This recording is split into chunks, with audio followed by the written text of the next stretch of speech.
Good afternoon, and thank you for joining us for today's webinar, Redesigning Written Reports for Online Viewing, hosted by the Research, Editorial, Legal, and Committee Staff Association of NCSL.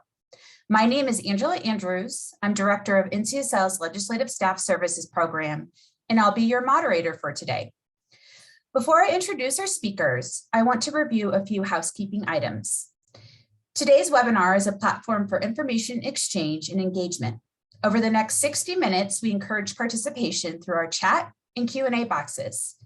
Use the Q&A box for questions for our speakers and the chat box to connect with other attendees. To familiarize yourself with the chat function and also to learn who is with us today, I invite you to type your state into the chat box. We will hold a formal Q&A after our presenters are finished. If you do experience technical difficulties, please write in the chat and our team will assist you. I also want you to know that today's webinar is being recorded and available on NCSL's website and within this week. Okay, so now that housekeeping is out of the way, let's get back to the reason why we're here today. The COVID-19 pandemic has drastically affected your work, including the way you and your colleagues prepare reports for the legislature. As we also know, legislators are busier than ever, and many are working remotely, and much of what they read is accessed on a computer screen. So redesigning lengthy written documents as more concise digital files requires an understanding of how to synthesize data and use visually descriptive tools to convey information. Today's session will explore the ways in which one legislative agency has redesigned written reports for online viewing. So I'm excited to share that joining us today are Jared Swanson and Sean Williams with the Minnesota House Research Department. Jared serves as a legislative analyst and covers property taxes and state aids for the House Research Department and provides modeling for both property taxes and state aids. He's been with the Minnesota HRD since 2018. Sean also serves as a legislative analyst and covers individual income taxes, income tax modeling, and property tax refunds. He's been with the Minnesota HRD since 2014 and has staffed higher education, long-term care, and tax committees. Both Jared and Sean have their master's in public policy from the Humphrey School of Public Affairs at the University of Minnesota. So Jared and Sean, thanks for being with us today.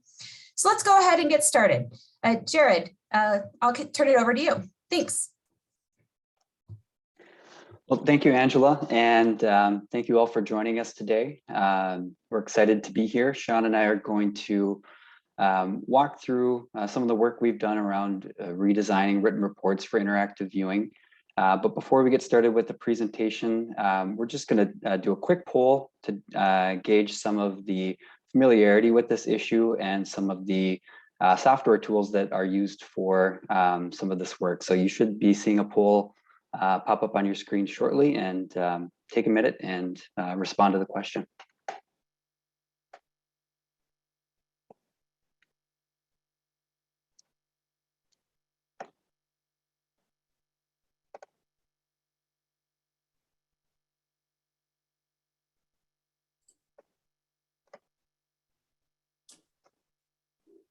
Can you see those results come in, Jared? I can't see the results. Okay. I'll go ahead. Would you mind reading through them?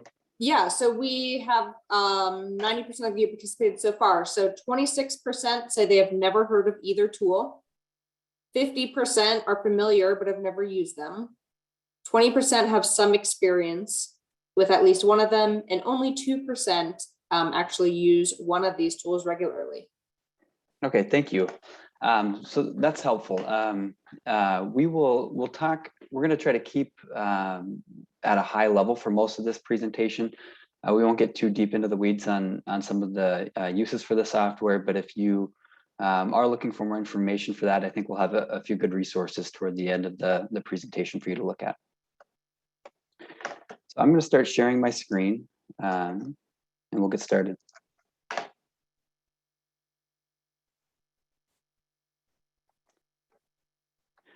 So just a quick outline of what we're going to cover today. we're going to spend a little bit of time talking just about why you might want to get into this work of creating interactive data tools. We'll spend a little bit of time, like I said, going over some of the software that Sean and I have used for this type of work.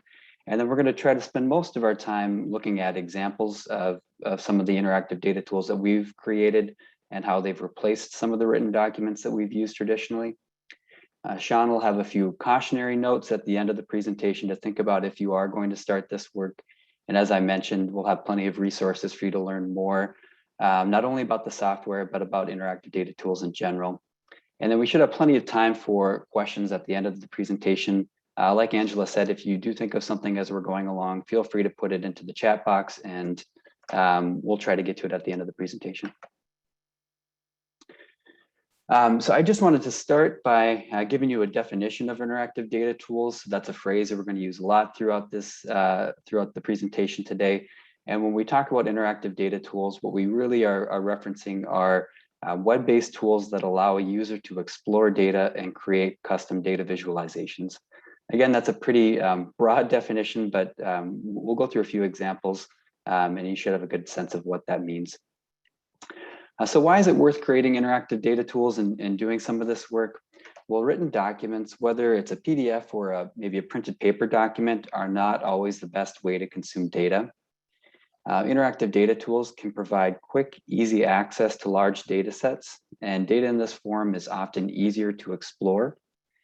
Users can filter and sort large data sets using simple drop-down features and other interactive tools. Users can also access the data sets using their web browsers, so there's no need for any specialized software or any need to know how to use some of those specialized softwares that are out there.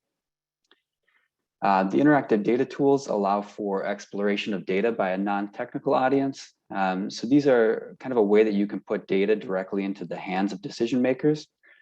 So rather than you needing to be sort of an intermediary between the data set and the people making decisions based off of the data set, you can allow them to sort of explore the data on their own. One limitation of written reports is that oftentimes the number of visualizations you can include in any report may be limited. This is especially true if you're creating a report that's based off of a very large data set. These interactive data tools can allow users to create their own visualizations rather than relying solely on what you've decided to include into the report. From the report creation side of things, there is also some benefit. So creators of written reports can save time by using data tools in place of all or portions of a written document.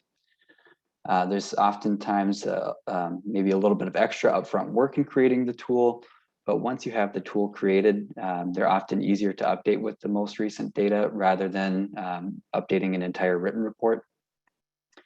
Interactive data tools can also save time on data and information requests. So Sean will have an example of this a little bit later on, but imagine a scenario where someone, perhaps a legislator, has asked you for some information in a spreadsheet, and then after you send that spreadsheet, maybe they ask for a few changes to be made in what's included. Well, rather than doing this each time the user is asking for additional changes, you could create a data tool that allows the user to make their own adjustments and create their own scenarios with the data tool. Interactive data tools allow you to easily link together multiple years of a report. So rather than having many standalone reports, think maybe a report that you update annually. You can link together multiple years of data with these tools and give the users more information and the ability to make comparisons over time. And then lastly, interactive data tools provide direct access to the data and to the visualizations. So users with these tools can create, download, print their visualizations, and download the underlying data that they use to create them.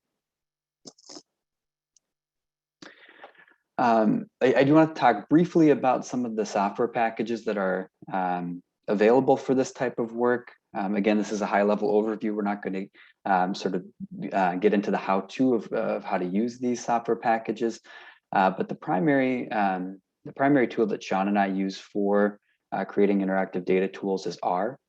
And if you're not familiar, R is a free open source software and programming language. It's primarily used for data analysis and statistical computing. You can also create reporting documents within R. So this includes things like slide decks, reports. You can even write entire books within R. We use R mainly for data visualization, and then we also use it to create the interactive data tool. There are a number of different packages that you can install within R that sort of serve different purposes and allow you to do different things. I just want to mention two here. And again, Sean will have some information in the resource slide about this, but Tidyverse is one package that I think is really helpful when you are working with data in R and manipulating data. Once you have the data in the form that you needed in to make the visualizations, Shiny is the package that you can actually use to create the data tools. And so again, we'll have some resources on this, but those are two packages I just wanted to mention. While R is a free resource, if you are going to host interactive data tools on your website, there may be costs associated with hosting the web apps. Another tool that you can use for this is Tableau.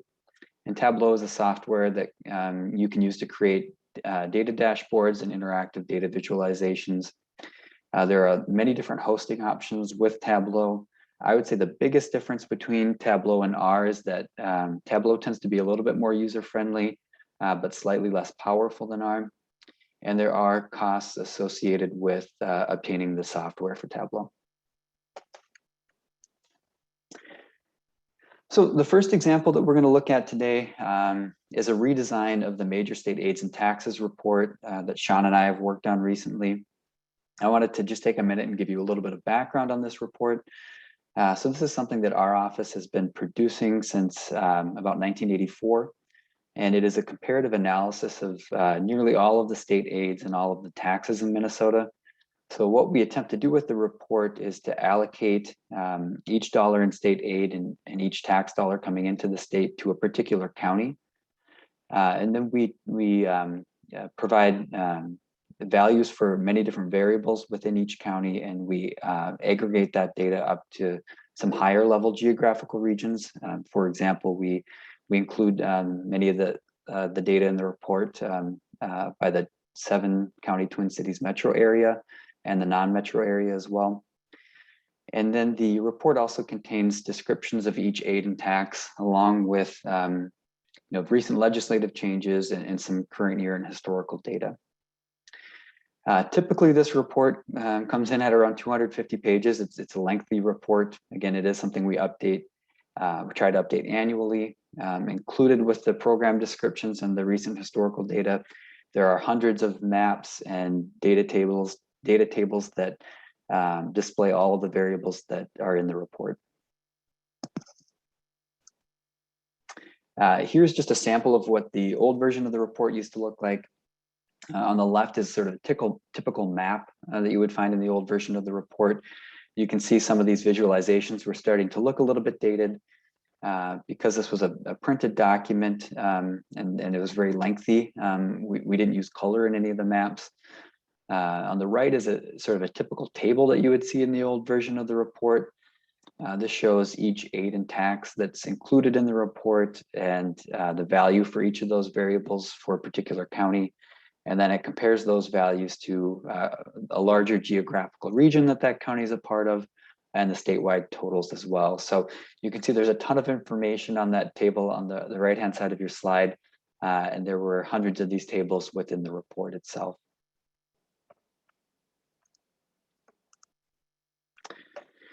So in addition to the benefits of the interactive data tools that I discussed a few slides ago, there were two primary considerations that we took into account when we were looking at making changes to this report. The first was usability. So we knew that the typical users of this report were not reading the document cover to cover.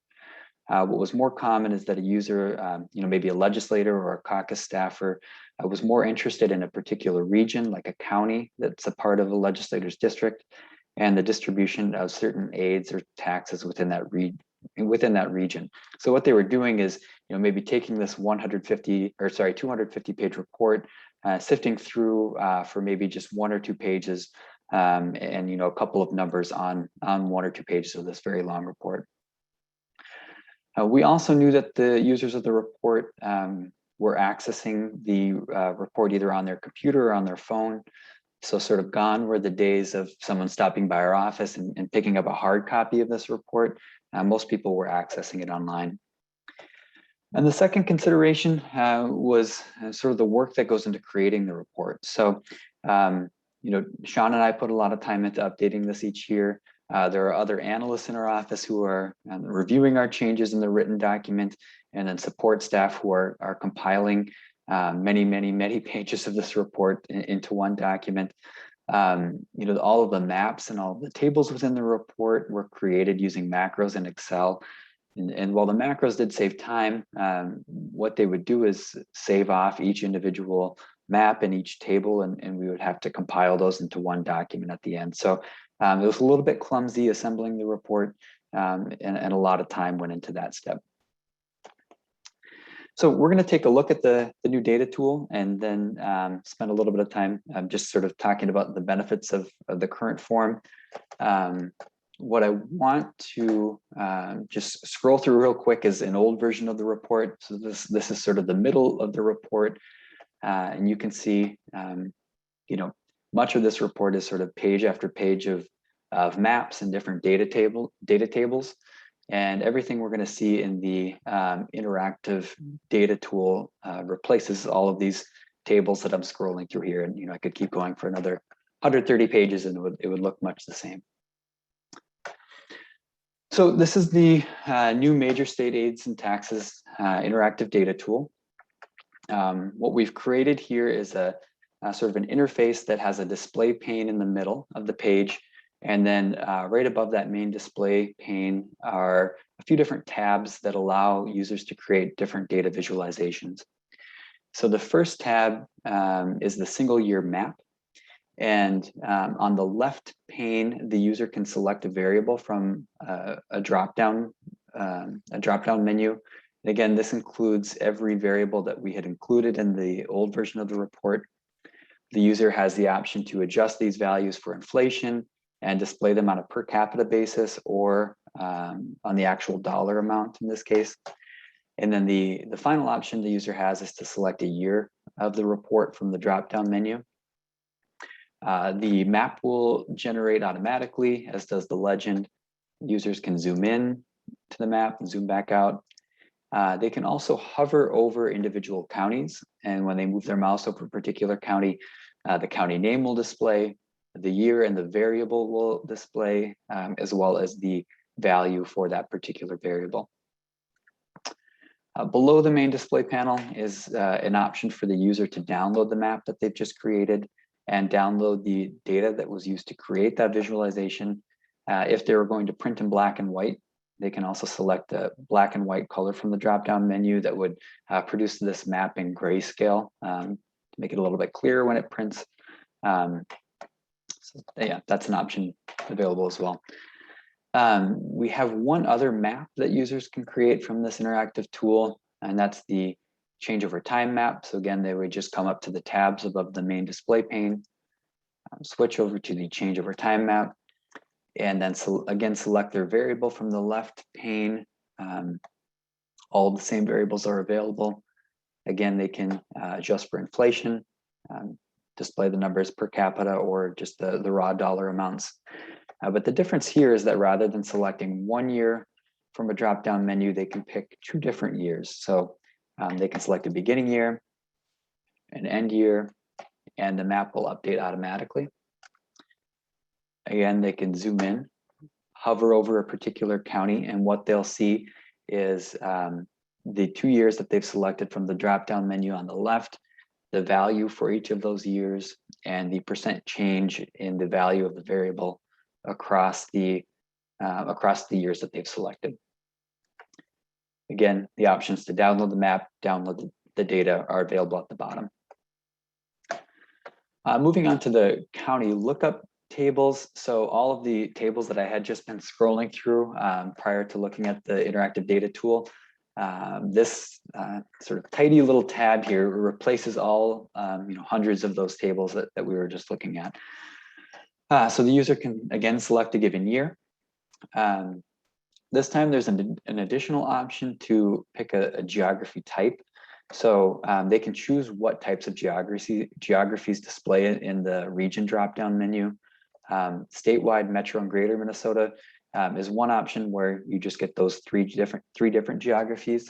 But a user could select counties, for example, and all 87 counties will then display in the dropdown. Once a county is selected, the table updates automatically, and it displays all of the variables that are in the report for the given county, and then has the statewide totals just as a reference comparison. So the old version of the report had similar maps to what we've looked at and tables similar to this. But what we've been able to add by creating this interactive data tool is the ability for the users to create bar charts as well.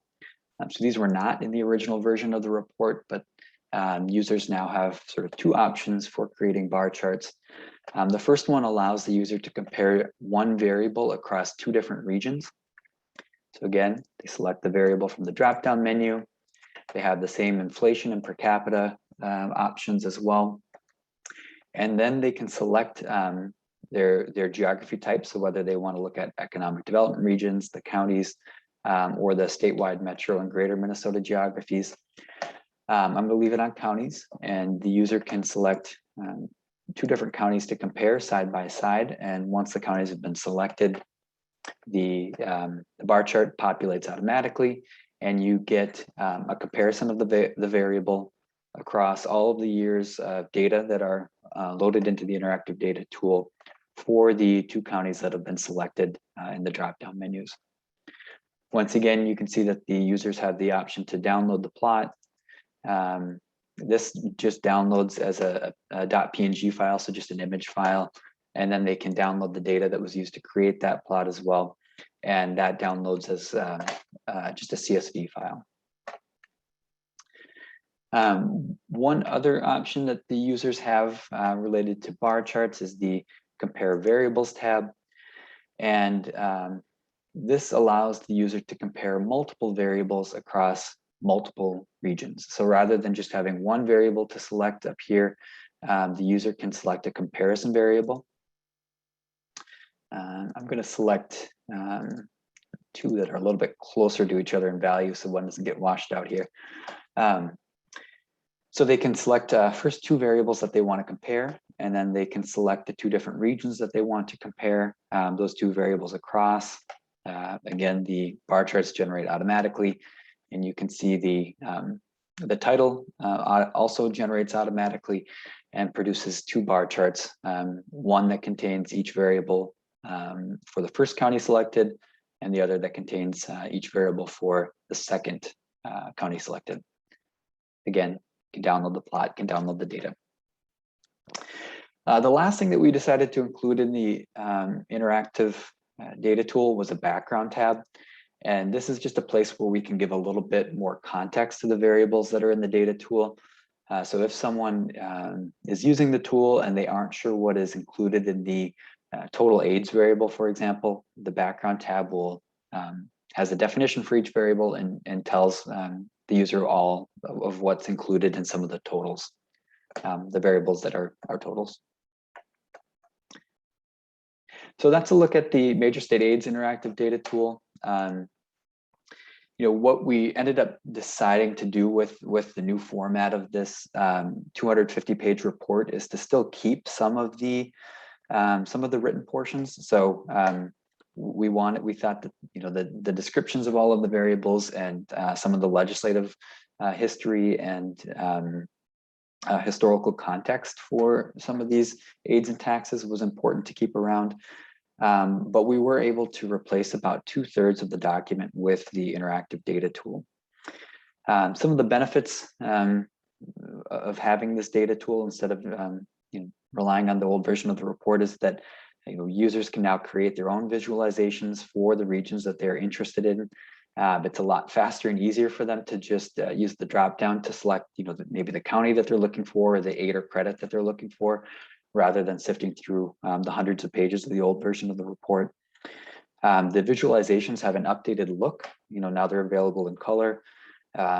With R and with the interactive data tool, if we do ever want to kind of refresh the look to some of these visualizations, it's pretty easy to do.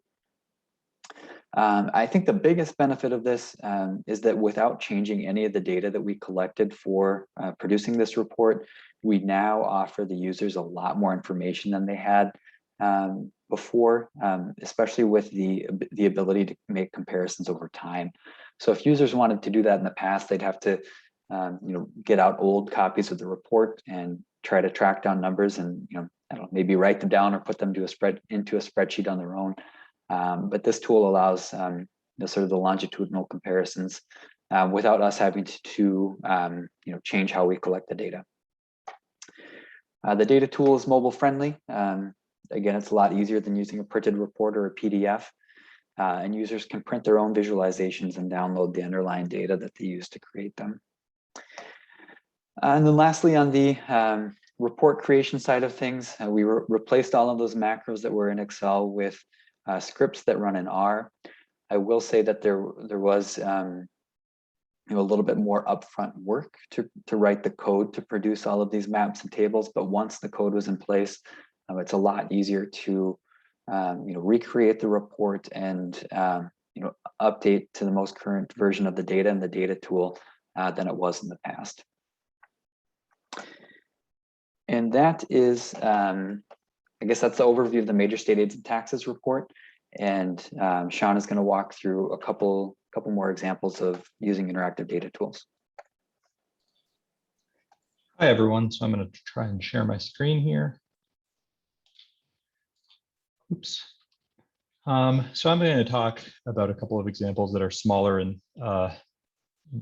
maybe less visually striking than what Jared describes, but I think there are other examples of how using web-based interactive tools can sort of add additional function and enhance the reports and the information you can provide to legislators. So the second example I'm going to talk about is a report on Social Security that I completed last year. It's how Social Security is taxed for income tax purposes in Minnesota. The report is, there's a 16-page PDF version of the report that has a modified web version.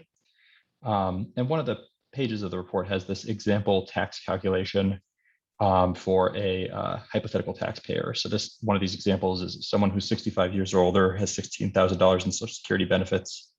And then at different income levels, how much of their Social Security income is subject to tax, and then how much they're benefiting from our existing state subtraction for Social Security income. On the web-based version of this report, there's a separate interactive calculator that sort of displays these example taxpayers under different policy approaches. Let's see if I can get over to that. So you can see this is what the examples look like when they're in the sort of written report. So it kind of describes some context of how these are calculated. We've actually got two tables here. And the interactive report, it's one single table, and you can do things like change the income level for this person other than Social Security. You can change how much they have in Social Security income. You can change their tax filing status. So this is a single person. This is a married taxpayer filing a joint return. And sort of some of the benefits of doing it this way, I think that those of you that work with legislators regularly know that oftentimes everyone has sort of this ideal model constituent in their mind. And hopefully by giving them a little bit more control over the tool, and they can sort of plug in that person and see what the sort of tax situation for that person would be in this case, or sort of see how a particular policy affects that person. The other thing I like about this is that it's a lot denser, and it's just fewer numbers than you're getting with this, essentially 2 pages of text in this table. And I would also say that there's actually more information in here. So you can see that we've included sort of 3 columns. What would happen if there's not a state? We have a state subtraction for Social Security income. So this shows how their tax would change if that was eliminated. And it also shows how much their tax would change if there's 100% exemption for all Social Security income.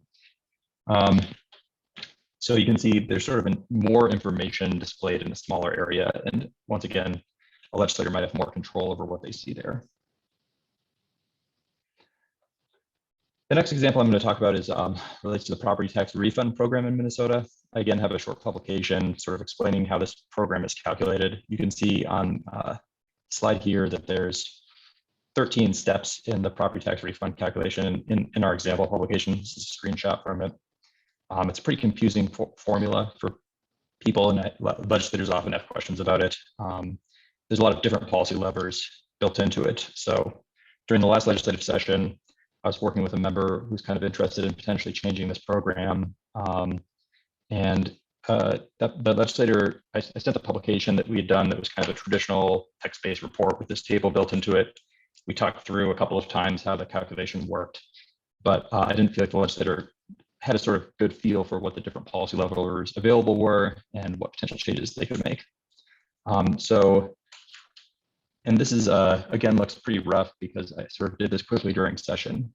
But again, I sort of put together this little interactive calculator that lets you put in different income levels and different amounts of property taxes paid, number of dependents. And then these are sort of the three policy levers that you have a lot of control over. So this is the threshold of property taxes paid relative to income over which you would get a refund in Minnesota.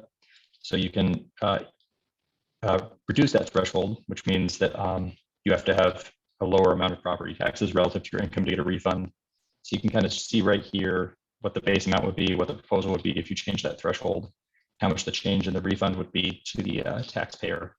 You've got that same step-by-step calculation. This is also maybe a teaching tool to sort of help this person see where in the calculation the change comes in and how it affects it. You can change, this is another program parameter called the statutory copays. And so you can again change those. If you want to decrease those, you can see you get a bigger refund. So again, this is a pretty small, not super visually striking in the same way that the major state aids report is, but I think it's a good teaching tool, and it's kind of a different way of thinking about explaining a program to a legislator when they're thinking about changing it. The last example I'm going to talk about today relates to the Frontline Worker Commission. So some background on this program. The 2021 legislature in Minnesota established a commission to design a $250 million program to distribute bonus payments to frontline workers in the state. One of the questions that was left to the commission was determining which workers would qualify for these bonus payments. There was kind of a fixed budget established in the commission enacting legislation. So the amount that workers might get through this program sort of would be dependent on who's in, how many workers are in, what the eligible pool is. And so during the work on that commission, the Minnesota Department of Employment and Economic Development, DEED, we call it in the state, developed an interactive tool using Tableau that the commission could use to estimate the number of workers kind of in different sectors that might be eligible for payments. And also it shows potential payment amounts. So I'll demonstrate that right now as well. Oops. So they've got a very comprehensive list here of different NAICS codes and subcodes, all the way down to, I think, the 6-digit NAICS code level. And so right now, it's got ambulatory and healthcare, hospitals and nursing and residential care facilities selected. So you can see they show the total number of workers. If you gave a payment to everyone, how much might be given out. And then it shows the number, there's an estimate built in about how many workers in that sector could telework or not, and sort of assuming that the commission might not want to give frontline worker pay to those individuals. And then you can go into here, maybe you wanted to add meat packers. That was a conversation during the commission. And so you check the box there for that sector. And I'm not sure if that's actually meat packers. It's meat and meat project merchant wholesalers, but you can see that it automatically updates. It reduces the average payment across the total program. If you want to use maybe everyone in education, that's a big sector.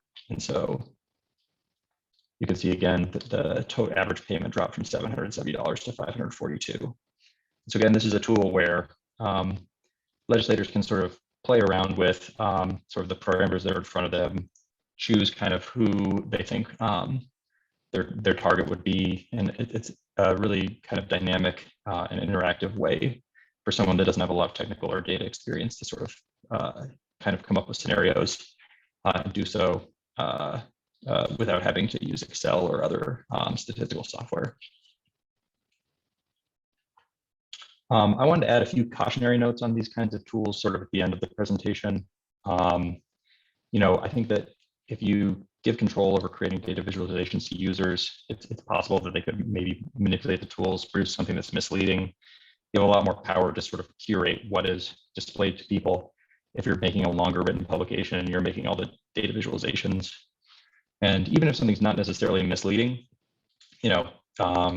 sort of giving more access to these kinds of charts might increase the risk that they're used by advocacy groups or partisan campaigns. So that major state aids tool that Jared and I created, there was a report commissioned by the Minneapolis Regional Chamber of Commerce that's kind of about the balance of payments within the state of Minnesota. And they hired a consultant to create this report, and the consultant, spit out our reports from our interactive tool and put them right in there. Lastly, I think that you have a lot of control and capacity to build in context when you're writing a written report. You can kind of give caveats.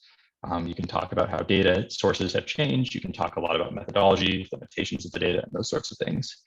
And where possible on our tools, we kind of built that in. Some of them, that's more important than others. But you might have less of an ability to do that in the context of interactive tools. Lastly, I wanted to just talk briefly about a few resources for particularly using R, because that's the software package that Jared and I are more familiar with using. You can download the R itself, which is kind of the statistical programming language. RStudio is a development environment for sort of working in R, and almost everyone I know that uses R likes to work in RStudio. It's very user-friendly. It's also free. As Jared mentioned, there's kind of a group of packages called the Tidyverse, which are very helpful for manipulating data, organizing things, joining together data sets, summarizing data, aggregating data, grouping data, those sorts of things. There's a book called R for Data Science, and this will be linked in my slides. You can see there's a picture of it there. There's a printed version, but there's also a free online version. And that, it doesn't presume necessarily much knowledge of R itself, but it does presume just a little bit of familiarity working with data tools and programming. But you can really pick up chapter 1 of that book and sort of work through making graphs, manipulating data, those sorts of things. There's exercises at the end, and I think that's a really good place to start. There's a number of online courses available. There's some on the MOOC platforms. DataCamp is another online service that has some free tools and also pay courses that you can use to learn about R and programming R.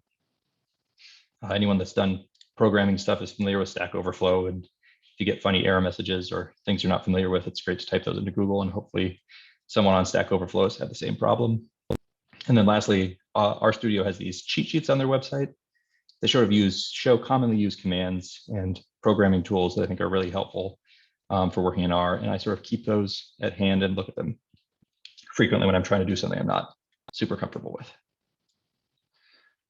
And that's the end of our presentation. So maybe I'll turn it back to Angela and see if anyone has any questions, or we're happy to stand. I think you're muted. Sorry. Typical. Well, thanks so much, Sean and Jared, for sharing this information and how you've taken some of your reports and put them online and redesigning them for online viewing. We do have a few questions, and the first question is about accessibility. And it is a question of, to what extent are you able to meet accessibility standards through your online display of data and information? Maybe I'll just mention a couple things, and Sean, if you have anything else to add, feel free. I guess one accessibility consideration is, it's always with the colorblind palettes and making sure you're using colors that are accessible to folks who are colorblind. The major state aids and taxes maps that we were looking at do use a colorblind safe palette, and R has a number of different colorblind safe palettes that you can choose from. Shiny, I mentioned is the package within R that you actually use to create the interactive tools. And I know it has the ability to add alt text. So you can add alt text to some of these web applications. I believe that screen readers should be fine reading the drop-down menus as well. But that's something I guess I would have to look into just to make sure. But I think that would be, I don't think that would be an issue. But it is something that, it's not automatic. And so the colors that you're choosing or adding the alt text and, it's stuff that you actually have to write into the code that you're working with Shiny. But I guess the functionality is there. Thanks. Sean, do you have more to share? No, I think Jared covered it. Okay. Well, another question that came up, and this is, I think, on the heels of Sean, you sharing the final slide around our resources. But the question is, do you share our code publicly or privately with any other research departments? So I'm happy to answer that one. So far we have not, but I think we'd be happy to. And we could certainly put some of these tools into GitHub archives and those sorts of things. So we'd be happy to share. Okay. Sounds good. The other question is about utilizing another platform, and it is about utilizing Microsoft BI to create interactive visuals for legislators. Is that a platform you two have used? And if so, has there been successes or challenges? I have not used that.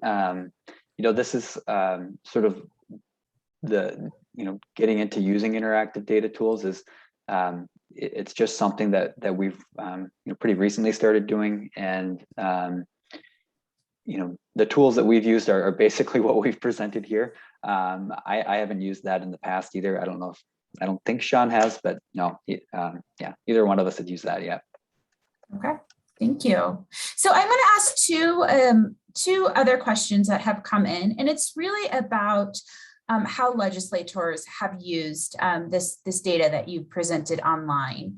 And the first is, what reaction, if any, have you heard from legislators about changes, these changes that you've presented online? And particularly, I think this individual is interested in the tax report. So any kind of feedback from legislators and their staff about using these reports and I think their personal staff. So I can maybe take that one. This, as Jared mentioned, the major state aids and taxes report we've been putting out for longer than I have been alive. So members that have been here for a long time are familiar with it, and many of them really liked getting the old version, this paper-bound set of tables and numbers. They love to look up their county that way, and so it's a pretty labor-intensive product. And we did some outreach just to see, is this worth putting a lot of staff resources into producing every year? And we generally got the sense that members like this report and they wanted our office to keep working on it. But we're open to changes. And to the extent that we've shared them with members, I think we've gotten a pretty positive feedback on the tool. And same thing from staff we've worked with, nonpartisan and partisan staff. I think people think it's pretty helpful to be able to sort of play with those numbers directly. And particularly for, partisan research staff, it might be get questions, I think everyone's familiar with just sometimes a question could be answered by our office or it could be answered by a partisan office as well. And, it's nice to be able to get that public information out there so other people could respond to requests without having to funnel them through us. So I think that they appreciate that. Thank you. This is another question around usability by legislators and just in kind of the approaches to data visualization. So I'm going to actually read the question word for word. Have you found different approaches to data visualization, for legislators versus analysts? In other words, are there more simple approaches to use, like just hovering on data points versus screens that have multiple places to click that can be overwhelming? And I think the main focus of this question is, what is the tipping point for complexity and legislators tuning out and recognizing that staff and analysts really want the data and want to dive deep, whereas legislators are taking kind of a broader, higher level view of the data. Any feedback you guys have here? I'll start. Sean, obviously feel free to add. I think it's just going to be, dependent on the person. Obviously, if we're talking about analysts versus members, people who tend to work with data more and are maybe more comfortable with it are likely more comfortable with using maybe tools that are a little bit more complex. But I'll use the property tax refund tool that Sean went through. That was designed specifically for a member that, I think if you ask this person, do they consider themselves, a high level of computer literacy or data literacy, are they really familiar with, working with data analysis? They would probably say no. But they were able to use a tool like that, and I think it went really well. I would imagine that Sean, spent some time showing how to use it, and that's probably helpful. But of the examples that we've gone through today, I don't think that I don't think that the sort of complexity surpasses members' ability, at least as far as we've experienced so far. These tools are meant to make it, kind of easier to explore these data sets. So things like drop-down tools, radio buttons that you click to turn things on and off. I think that that's been something that the people we've worked with so far have been able to handle. And I might just add, I think this is similar to what Jared said, but a different way of looking at it is I sort of view, there's just a lot of legislators that have different kind of levels of interest in a particular policy area, but also different learning styles. And I think one thing I like about this is you can sort of, if someone's a very visual learner, then maybe building a graph or a map or something like that might be a good way to explain information to them. If someone's really, I'm thinking of a particular member that really likes to do those calculations step by step and wants to see them all laid out in front of them. And so, there's tools that sort of show the step-by-step calculation and how it might change. So I think that, as always with communicating, I think just knowing what your audience needs, how that person or those people tend to learn, and having different strategies for communicating with people depending on what their learning style is a good approach. Thanks. Another question that we have is, are all of your visualizations available to the public and replacing your publications? Or do you have some of those that are not publicly available and just created for a legislator or a group of legislators? So I can maybe we certainly haven't replaced all of our publications with interactive data tools. Some obviously don't lend themselves super well to that. But the one that Jared showed, the major state aids tool, is available to the public. I made that property tax refund one that I just demonstrated. I made that sort of working with a particular legislator to sort of help explain that policy area to that legislator. But I will say, I thought it was a useful tool, and the legislator thought so as well. So I think that, one of the things I'm going to work on this interim is potentially putting that up on our website as a publication that's available to the public, because I don't see any reason not to. There's no real non-public information in there. And so we try to make, I think that, we generally put all of our publications on our website, but we, as always, do some work confidentially with members of the legislature as well. Thanks. And one other question is about archiving. How do you archive this material? Are these not considered public documents records, and are they subject to a retention schedule? So I think that's a question. Jared, if you want to speak to that, or.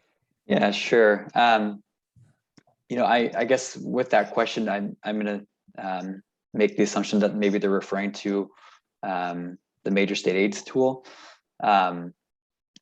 There's nothing that has the data that's up there right now is the most current data, as well as going back maybe 15 years or so.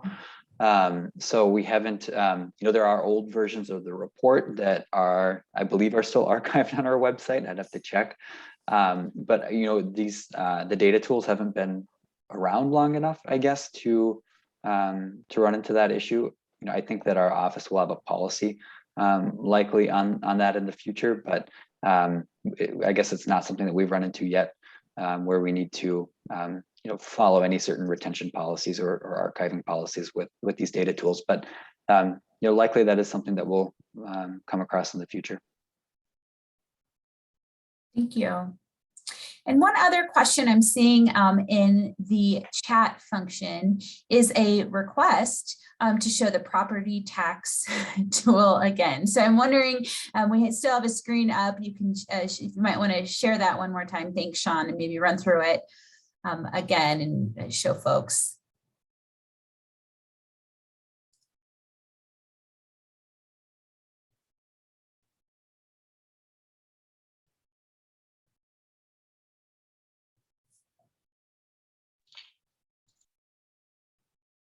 Sorry, this is reloading. While we're waiting for it to reload, I want to thank everybody for their questions today. And just a reminder that this webinar is being archived and will be posted on NCSL's webpage within this week, as well as the slide deck that Jared and Sean presented as well. So just want to make sure everybody knows that. So here we are, it's loaded again. Go ahead, Sean. Yeah, so this is, I explained this a little bit, but this is related to the property tax refund program in Minnesota. And so sort of what you have here is different example taxpayers with different levels of income, property taxes paid, numbers of dependents, and then there's a feature of the program that gives larger refunds to individuals with disabilities or who are 65 or older. So you can sort of change some of the different policy trip parameters here. So if you reduce the statutory copays, you can sort of see up here how the proposal would, the refund for that individual with this level of income would change. And if you were to maybe change that person's income, make it a little bit higher income person, you could see how the refund would change as well. Maybe if they paid a lot more in property taxes. At that point, I know why that didn't change under this change. So in any case, that's sort of how the tool works. It's not super complicated or visually striking, but I think it was useful as a teaching tool. Perfect. Well, thank you so much. I don't see any other questions either in the Q&A section of this platform or in the chat. So I want to take this moment to thank both of you for sharing this information and how you've redesigned some of your publications and put them online in a user-friendly way for legislators.